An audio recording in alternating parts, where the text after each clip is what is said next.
तो क्या हाल है दोस्तों। सबसे पहले सबको जय श्री राम। तो भाई रियल मैड्रिड फैंस बहुत खुश होंगे क्योंकि कल जो है बार्सिलोना ने हार का सामना करना पड़ा है, ह्यूमिलेट किया है सेविया ने, जिसकी वजह से भाई रियल मैड्रिड जो है अब नंबर 1 स्पॉट दोबारा पर आ गया है और दूसरे नंबर पर यहाँ पर बार्सिलोना हो चुका है।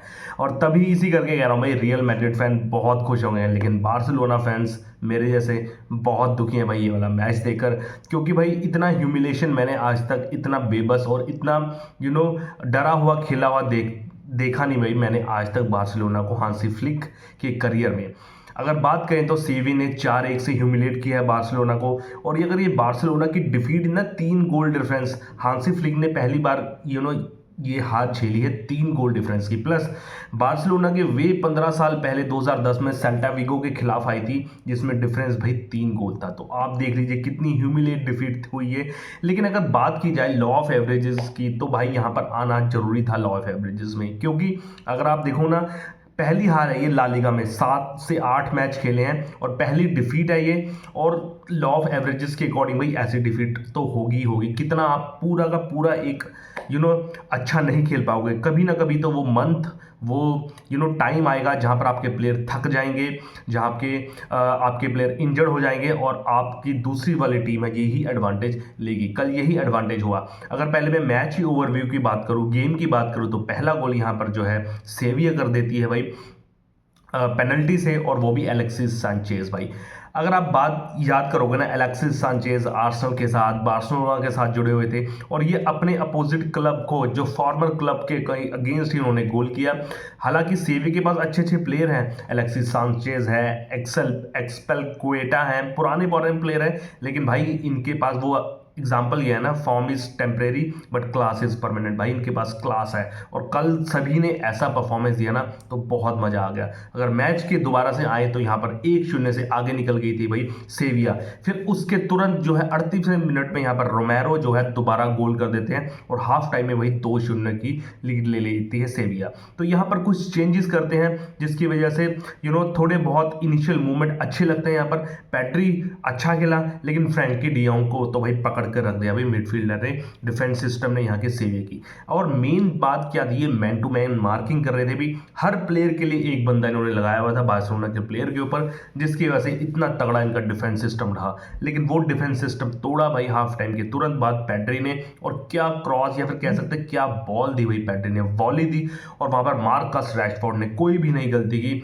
और सीधा शॉट मारकर वो 2-1 से बराबरी, सॉरी 2-1 से 1 गोल किया वहां से बार्सिलोना ने। तो वहां पर ऐसा लग रहा था कि यहाँ पर गोल बस अब करने ही वाली है। और रूनी बार्डची जो भी है उसको भी 1-2 2 चांसेस मिले, लेकिन वहां पर गोल कर देना चाहिए था। लेकिन यहाँ पर जो है सबसे बड़ा दुख लगा भाई लेवेंडोस्की का, एक जो है यहाँ पर अर्जित करी थी बार्सिलोना पेनल्टी। लेकिन जैसा करियर रहा है भाई इस सीजन में जैसी परफॉर्मेंस रही है लेवेंडोस्की की सी, वैसी ही उनकी पेनल्टी थी बहुत खराब जी। वहां से भाई 2-2 हो जाती तो ये ड्रॉ इवन बार्सिलोना जीत सकती थी। लेकिन जब वो पेनल्टी मिस हुई ना तो कंधे डाउन हो गए बार्सिलोना के, और फिर तीसरा गोल और फिर एंड में आते आते 19+4 मिनट में भाई चौथा गोल कर यहाँ पर सेविया ने है बिल्कुल डन एंड डस्टेड कर दिया बार्सिलोना को।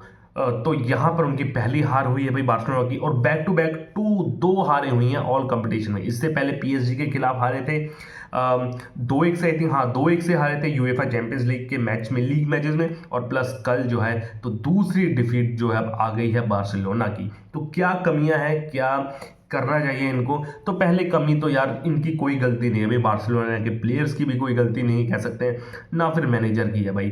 क्योंकि भाई इंजरी इतनी तगड़ी तगड़ी हुई ना इनको। एक तो आपको पता है कि गावी वाला सीजन खेलेगा नहीं है, आई थिंक उसको एसीएल वगैरह कुछ हुआ है इंजरी, जिसकी वजह से मिडफील्ड आपकी खाली पड़ गई। गावी नहीं है और अब तो लमीन यमाल भी नहीं है, यमीन लमान चलो नहीं था, लेकिन आपका रफीनिया भी नहीं है। तो 3 मेन इंपॉर्टेंट प्लेयर आपके ना होने के बावजूद भी आप लीग में एक भी मैच नहीं हारे हो, तो ये बहुत बड़ी बात है। और लॉ ऑफ एवरेजेस के अकॉर्डिंग ये मैच तो एक ना एक मैच आता ही ऐसा जहां पर हम वीक टीम से भी हार जाते हैं, और ये कल हुआ। तो मेन इनकी इंजर्ड प्लेयर है, प्लस हांसी फ्लिक की भाई high line, obviously high line खिलाएगा तो बार्सिलोना के अगेंस्ट गोल करना आसान है, लेकिन एट पार उनसे आगे निकलना मुश्किल है, और कल हुआ ऐसा ही भाई।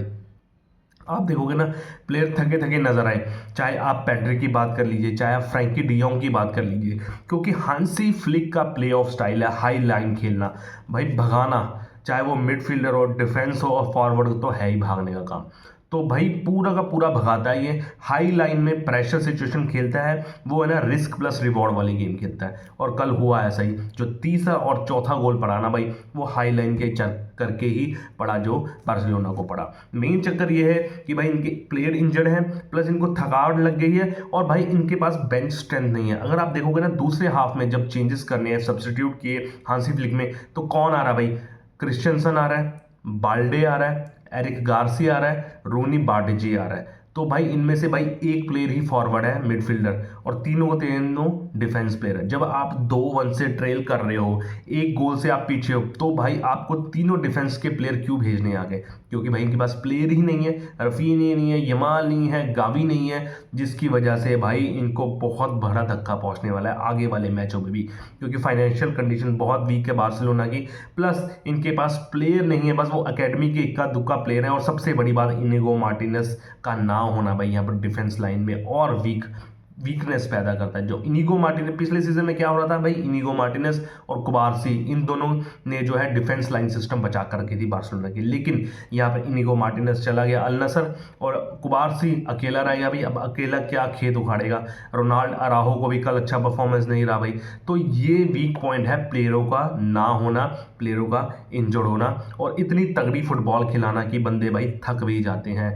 तो यहाँ पर कल देखिए पेड्री ने अच्छा परफॉर्मेंस लगा, लेकिन भाई वो थका थका लग रहा था, जिसकी वजह से अब अच्छा हुआ एक इंटरनेशनल ब्रेक आ गया, 2 हफ्तों का इंटरनेशनल ब्रेक आया, उसमें अपनी स्ट्रैटेजी बनाएंगे हांसी फ्लिक्स, ताकि जो है आगे वाली परफॉर्मेंस उनकी अच्छी हो, क्योंकि आने वाले जो है मैचेस बहुत बड़े बड़े हैं। अभी कल क्लासिको भी बचा है, पता नहीं उसमें कैसे खेलते हैं, लेकिन कल वाला मैच भाई सेविया ने एक तरीके से ह्यूमिलिएट किया बार्सिलोना को।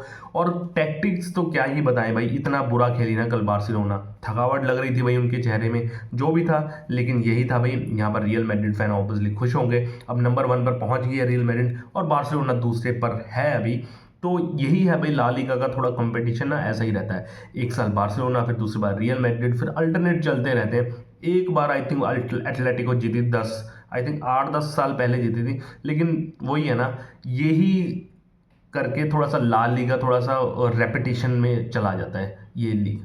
तो भाई उम्मीद करते हैं बार्सिलोना कि हांसी फ्लिक है जो अच्छा परफॉर्मेंस दे, अपनी टेक्निक को सुधारें, प्लेयर्स को मैनेज करें, और भाई आने वाले टाइम पर अच्छे अच्छे मैचेस जीतें। और ऐसी खबरें जानने के लिए मेरे चैनल को प्लीज़ लाइक शेयर सब्सक्राइब कीजिए। जय श्री राम। Okay bye.